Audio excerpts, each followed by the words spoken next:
All right, welcome back to the vlog. Talk about my workouts this week.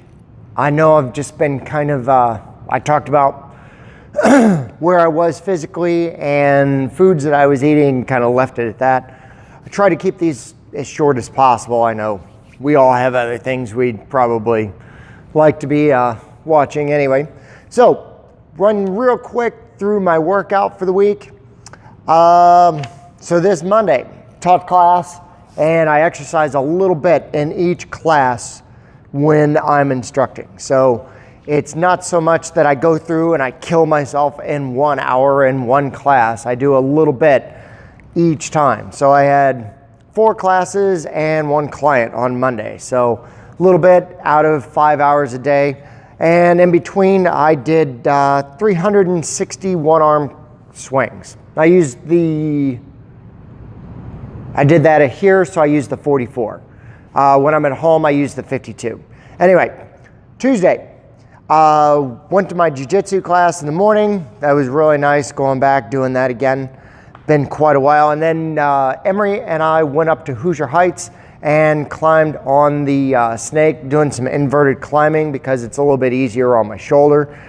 We did that for about an hour and a half.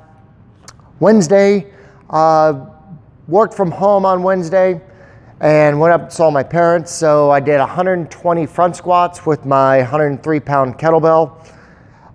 Thursday, went back to my jiu-jitsu class again. And Friday, I was back here teaching classes. So once again, I had, Friday was 3 classes and 1 client, so 4 hours, and I probably did, 3 exercise sets. Different exercises plus whatever sets we did that day. And then Saturday morning, I went back to my jiu-jitsu class again. Been a great week. I've had a lot of fun with it. This is the kind of week that I really enjoy my workouts, just kind of a practical, fun kind of thing. You'll notice that Emery is very scientific with his, and he's also trying to gauge what he does from this 90-day period to something else, and he'll probably switch it up somewhere in between. Emery is a very fit person. He's in his early 30s, and he's looking at it from a different point of view. I have essentially not done much of anything. I hurt my shoulder in June, so I still had to train up for that Spartan race, which ended up being a disaster since I rolled my ankle again. Anyway, so I wasn't able to do a lot of upper body stuff. So mostly all I was doing was running. And then most of you know I really don't enjoy running. So once that was over, I stopped running. And I think it was October I started doing a little bit with my shoulder when we got back from our trip.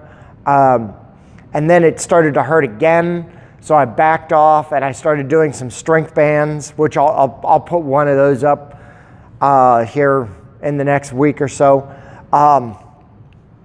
Then up until now, which is the 9th of December, holy shit, can't believe it's that late in the year. I just haven't done much. So the second half of this year was really difficult for me as far as trying to get the kind of workouts that I enjoyed doing. It's just, using cable machines at the Y isn't my thing. So I'm going to give you a quick demo, talk to you about one-arm swings, things like that. So give me just a minute and I'll grab a kettlebell.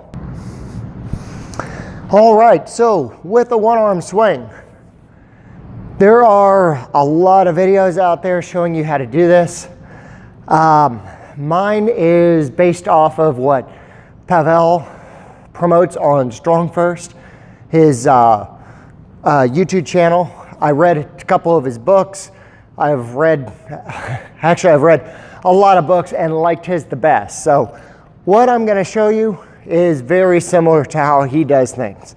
When you're doing a one-arm swing, it's important that your upper body stays tight, the whole upper body, not just some of it, not just your core, all of it.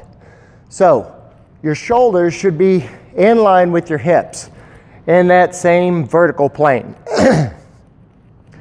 When you start, you're gonna hike the kettlebell, so to speak, past your hamstrings, swing it up so that it's out here roughly in front of your chin. Arms should be relatively straight. You don't want a bent arm here, which I see a lot of people doing. You also, if you want to get the most out of the exercise, you want to take that shoulder and you pull it back so that it locks down and back. Down and back. That's what you're going for. And you don't want to let your upper body twist out of alignment with your hips. If you pull those shoulders back and keep them in line, your core is engaged even further. So I'm going to do a couple demonstrations and give you the last couple points. So right here, when I come up from the kettlebell swing, I am giving it everything I've got. When the kettlebell reaches my chin, I am going to push down. This is the proper way to do your swings.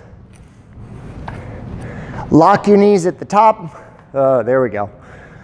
Lock your knees at the top. Arm is out in front of you. Not out here, not here. Directly out in front. Chest is tight. Core is tight. Pulling back and down with your shoulders. Locking your knees at the top and standing up straight. That's your one arm swing. All right, guys. I'll see you next week.